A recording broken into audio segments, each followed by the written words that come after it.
And that's one of the things that I like most about your history with that program is that you recognize the talent in Amy Vachon, and she became one of your coaches, and now she's just taken off. But you gave her that foundation to come back to the program, which I think was obviously a very smart move. Yeah, absolutely. I mean, one of my proudest moments was watching her cut down the nets, for the first time there at the Cross Center, and very, very excited, thrilled, proud, all of those things for her and for the continued success they've had. She's just done a remarkable job. Yeah.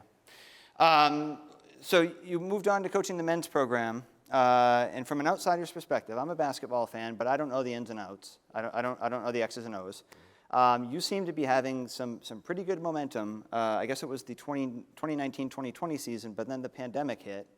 And I feel like, just from watching it, it seems like that just kind of stopped it in its tracks. And I know you're not the type of person to blame something on something like a pandemic, but is that a fair assessment? Well, it definitely was a factor.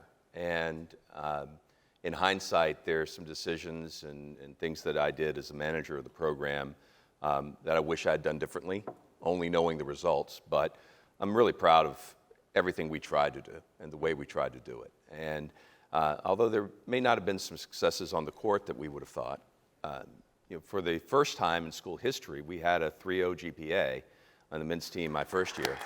That's great. And every semester since.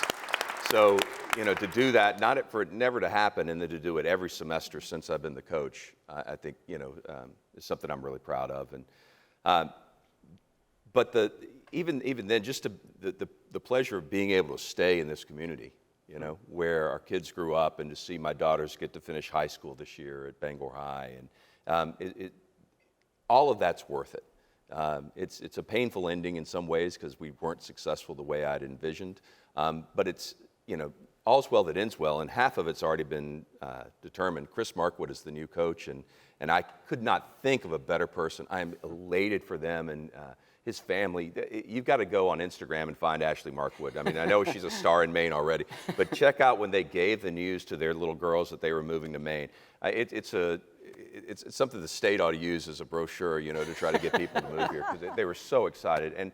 And I just want to share in that and don't want to rain on anybody's parade at all. Sure, yeah, and Chris is from South Portland. Ashley's from outside of Fairfield, I forget, Benton. And the 3.0 GPA, I never got a 3.0. Did you ever get a 3.0 in college, Christy? Yes. Oh, of course. You're smarter than me. She's here, right? That's exactly Balance right. you out. So listen, you've helped us out with so many things. We've had so much fun. We put together a little highlight reel of your time with us on the Nite Show. Let's take a look. This is Coach Barron on the Nite Show. Our favorite thing about appearing on the Nite Show is that we absolutely never, ever have to do embarrassing things.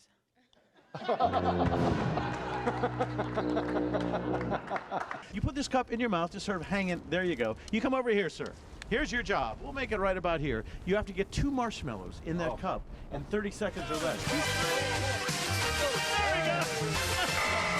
I heard what you really want for Christmas. What I really want for Christmas? Yes. Huh. How did you know? Danny Cashman will be working out with us today. I think Dan's going to help us win some games this year. All right? All right.